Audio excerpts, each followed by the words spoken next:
Hello everybody and welcome back to another New World video. Today we're going to be going over the top 5 tips, at least I can think of, for PvP in New World, and I hope this helps. Guys, if you haven't already, make sure you like and subscribe. It really does mean the world to me, trying to get the old channel off the ground here, so yeah, I'd super appreciate it. Anyway, without further ado, let's get into it.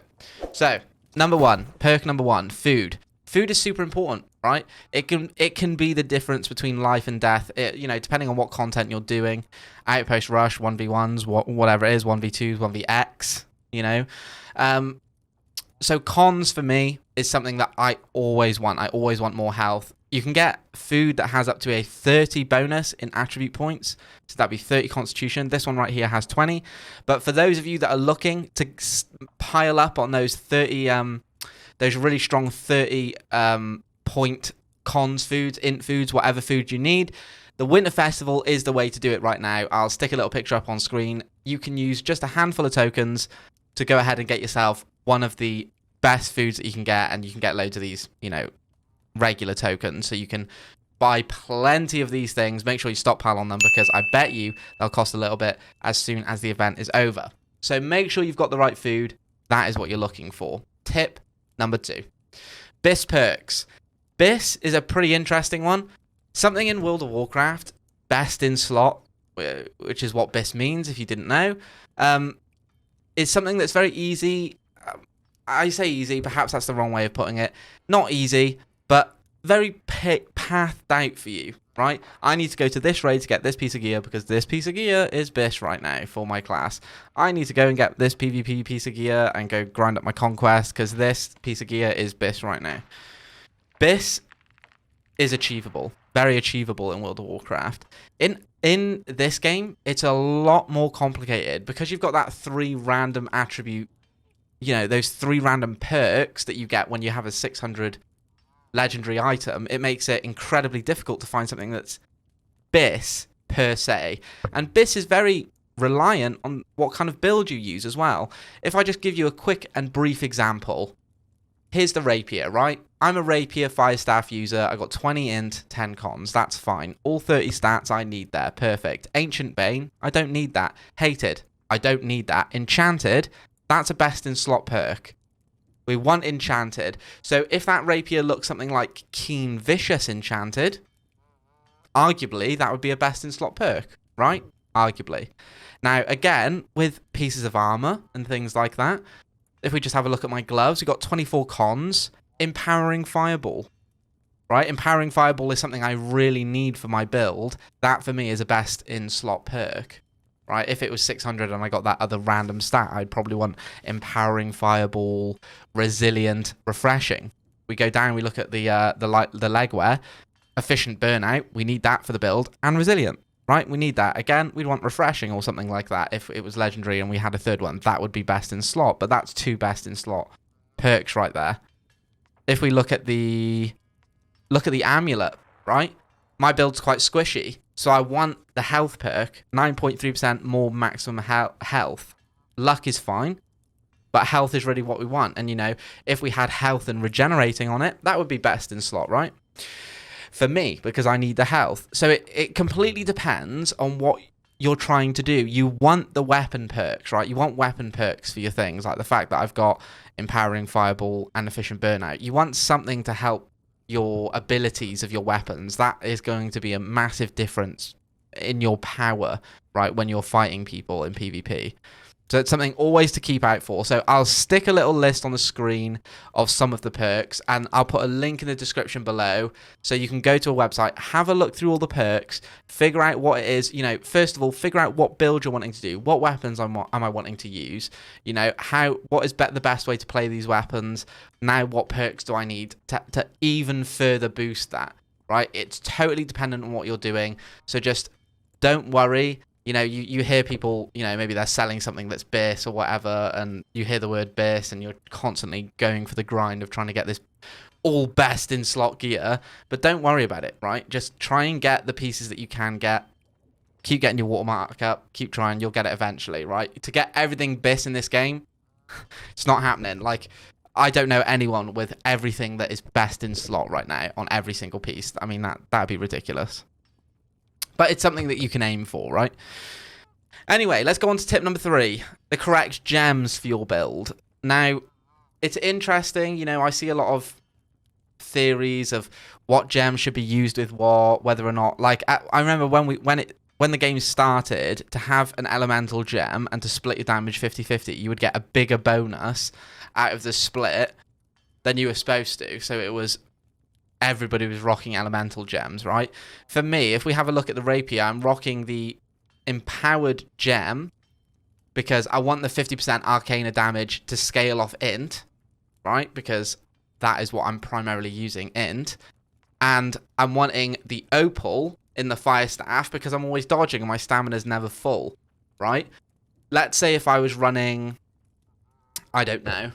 Let's say if I was running fire staff ice gauntlet, I would want something like the opal for the fire staff again, right? Because of the dodges, but then maybe the malachite for the ice gauntlet because you're getting that extra bonus damage from the CC, right? You're getting the bonus damage from the CC every time you ice storm, every time you put a shower down and you stun them there. You're getting more damage, and that malachite is just boosting an already strong weapon even further, right? If you were a bow user and you were speccing to be a one-shot build, right? So you're rocking like something stupid like 400 dex, light armor. You've got a bow. You've put all your perks into getting the best damage you can out of your heavy attacks, and then you run an onyx for your first attack to do 30% more damage, right? And then vorpal for extra critical damage on the head.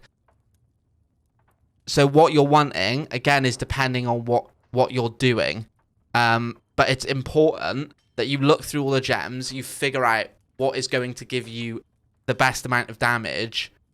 You know, there's no point in chucking in just because you've got a tier 4 ruby gem. You chuck that in, you know, a fire staff, right? And you split the damage half and half, fire and fire. Or you know, just have a look at these gems, see which ones you think are, again, I guess, bis for you, and get those ones. Anyway, tip number 4, understanding iframes. Iframes, I saw somebody ask this question on the forums the other day, just sort of asking, like, what is iframes? And I thought it was interesting because I never really thought about it. There's a lot of people coming into the MMO for the first time now. They've never played an MMO before, and, you know, maybe they've just never played a game with this type of style of combat. And so iframes is just something completely new to them. But I'm going to try and explain it in the most simple way that I can. Whenever somebody attacks or anything like that, right? An incinerator, fireball, literally anything, any attack. Whilst you're dodging, the frame, as soon as the frame happens, that your character's feet are lifted off the ground and you are in the air for all intensive purposes, you're not going to get damaged. Within that frame of it happening, it is called an iframe, right? An invincibility frame. Because you cannot be hit, damaged, anything like that within this iframe. When you're rocking medium gear, you get 3 iframes. When you're rocking light gear and over 200 dex or 250 dex, whatever the perk is for the extra dodge, you get 4 iframes. Sorry, excuse me. When I use evade on the rapier, that's another iframe. And all of these frames matter because for those that have played Dark Souls, you'll be very familiar with what the iframe means and what it does. You know, just the idea of iframes. But, you know, the whole thing is going to be... Let's just take the hammer, for example, right? They've got the Path of Destiny. You know, the hit down, the 3 stun, how everyone's had it happen to them. Hammer hits the ground, the stun wave comes out, and it hits you, right? It stuns you for a second. Or the jump up in the air. I can't remember the names of these abilities. And they hit the ground with a hammer, and an AoE stun comes out, and you're stunned for 3 seconds. These are weapons that are like super... That's a weapon that's super easy to read. You can see the animations, and you can use your iframes so that your character is... So your character's iframe is being used at the moment of the execution of the ability, right? the best way to practice getting your iframes down, right? Just have a friend come up, heavy attack you, and just try to iframe forward through the attack, right? Or anything like that. It's just going to be about timings. Timings of the dodge. Can I get the iframe through the ability, right? You can nullify reaps with the great axe, right? Cyclones with the great axe, stuns on the spear, anything, right? So long as you're using your iframes. A really important thing to know and to practice, because again, that's a difference between life and death there, right? Somebody runs out of their iframes, you've got a few more iframes, and you can get through their stuns, make them waste their abilities even further. Super important, but that is the basic premise of what an iframe is. So there you go. And finally, guys, tip number 5, it's going to be the knowledge of other classes. The best favor you can do for yourself in this game, if you're someone that is trying to play PvP, you're enjoying PvP, and you're wanting to play more of it, right? The best thing you can do is play all the weapons. Try all of them. Know all of their abilities. I'm getting to a point now where I'm starting to understand, you know, what all the abilities are on all the weapons, and so you know what to expect from them, right? That's a bit of a, you know, bit of a weird one to say, because, you know, eventually they're going to have so many weapons, I would imagine, and it'll be hard to remember all the abilities of all of them. Of course, it sounds like a bit of a daunting thing, but, you know, if you can remember the stuns on the hammer, right? If you can remember the fact that a rapier riposts, right? And then you're fighting a rapier guy and you can run over and you can bait it a little bit, and then you see them do the riposte and you dodge away, right? Use an iframe to get away or whatever, and make them use their riposte. Having that knowledge of, you know, the most likely abilities, like when I fight a Void Gauntlet, I know when I see their blade to stay the hell away from them, because I will die. They will just left click me until I'm dead, right? I know that the Oblivion is coming up when the gauntlet goes up, right? I know that black circle is coming round, or that Purifying Scream, and they're going to 2-second stun me, right? So I need to keep a distance so I can hit them and they can't Purifying Scream me, and their blade is out of reach. And if they get too close, guess what? I'm burning out away, I'm flasheing away, I'm evading away, I'm iframing away, whatever I need to do. And then when the gauntlet runs out, then I'll feel comfortable to pull out my rapier and go in for close quarter combat if I feel I need to do that to finish the job.